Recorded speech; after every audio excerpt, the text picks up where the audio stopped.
Hi friends, আজকের ভিডিওটা একটু স্পেশাল কারণ আজকের ভিডিওটাতে আমার বোন আছে। তো কেন আছে? কারণ হচ্ছে আজকে আমাদের দুজনেরই একসাথে ছুটি, তো সেটা খুব কম হয়। তো আমরা বেরিয়ে পড়েছিলাম ইভিনিংয়ে, ও আর আমি, গার্লস ডে আউটের জন্য। তো আমরা দুজন মিলে বেরোলাম। এবার আমরা ভাবছিলাম কোথায় যাব, প্ল্যানিং করে বেরিয়েছিলাম ডমিনোজ নয়তো KFC যাব। তো দেখলাম ঠিক করে KFC যাব। তো আমরা চলে এলাম উত্তরপাড়ার KFCটাতে। তো দেখতেই পাচ্ছ KFCতে চলে এসেছি। তো ও আর আমি খুব কম বেরোই, তাই জন্য আমরা দুজনেই খুব এক্সাইটেড ছিলাম। তো KFCতে যাওয়ার সময় আমাদের মাথায় এলো পাশেই আছে ট্রেন্ডস।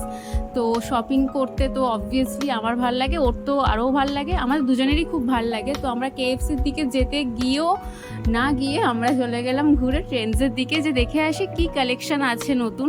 তো আমরা ট্রেন্ডসে ঢুকলাম। এবার দেখো, দুটো মেয়ে যখন একসাথে শপিং করতে যাবে একটু টাইম লাগবেই। তো আমরা ঢুকে গেলাম, ভেবেছিলাম কিছুই কিনবো না, আমরা জাস্ট ঘুরতে যাচ্ছি। আর সত্যি সেটার জন্যই গেছিলাম যে একটু কালেকশনগুলো দেখে আসি। তো দেখতে দেখতে আমরা চলে গেলাম ওপরে মেন্স ওয়্যারে, সেখানেও কিছু কালেকশন দেখলাম। তো মেন্স ওয়্যারে আমার অতটা কিছু পছন্দ হলো না, তো তাই জন্য একটুখানি ভিডিও করে নিলাম এখানে বনির সাথে। তো তারপরে ভিডিও করে আমরা নিচে এসে এই যে আমাদের শপিং যেটা ভেবেছিলাম করব না সেটা করে আমরা বেরিয়ে গেলাম। ওখান থেকে আমরা কিছু কুপন পেয়েছিলাম, তো সেটা নিয়ে আমরা চলে গেলাম, মানে ফুডওয়্যারে, ট্রেন্ডসের ফুডওয়্যারের কুপন পেয়েছিলাম, সেটা নিয়ে আমরা গেলাম ফুডওয়্যারে। বাট সেখানে আমাদের কিছু পছন্দ না হতে কুপনগুলো ইউজ করতে আমরা পারলাম না। তারপরে মানে মোটামুটি 1 থেকে 1.5 ঘন্টা পরে আমরা এলাম KFCতে, অ্যাকচুয়াল যেটার প্ল্যানিং করে আমরা গেছিলাম সেখানে এলাম। তো সেখানে এসে ওয়েট করছি, সেদিনকে যেহেতু সানডে ছিল খুবই ভিড় ছিল। তো আমরা ওয়েট করছি, অনেকক্ষণ ওয়েট করার পরে মানে আমরা যেটা সন্ধেবেলা ভেবেছিলাম খাবো সেটা আমরা মিনিমাম তখন বাজে হচ্ছে 9টা, 9:30। আমরা নিয়েছিলাম হচ্ছে ক্রিসপি চিকেন আর কোল্ড ড্রিঙ্কস, আর অবভিয়াসলি ক্রিসপি চিকেনের সাথে তো মেয়োনিজ থাকবেই।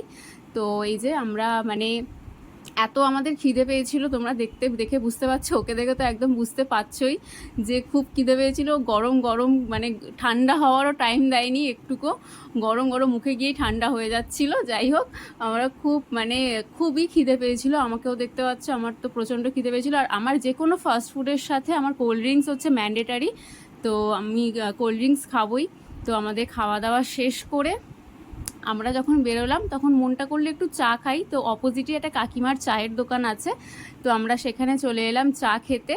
তো আমরা চা খেয়ে তারপরে কি হলো, দেখলাম পাশেই একটা আম গাছ। তো কাকিমাটা বললো যাও ভেতরে, ওখানে নিচে আম পড়ে থাকতে পারে। তো আমরা দেখলাম নিচে তো একটাও আম ছিল না, আমরা ইট দিয়ে একটা মানে টিপ করে দেখলাম একটা আম পড়েও গেল। এই যে একটা আম পড়ে গেছিলো, আমরা ওই আমটা নিয়ে মানে আমার মানে গাছ থেকে কিছু ফল পাড়ার সেটা আনন্দ সত্যি খুব মানে অনেক অনেক বেশি হয়।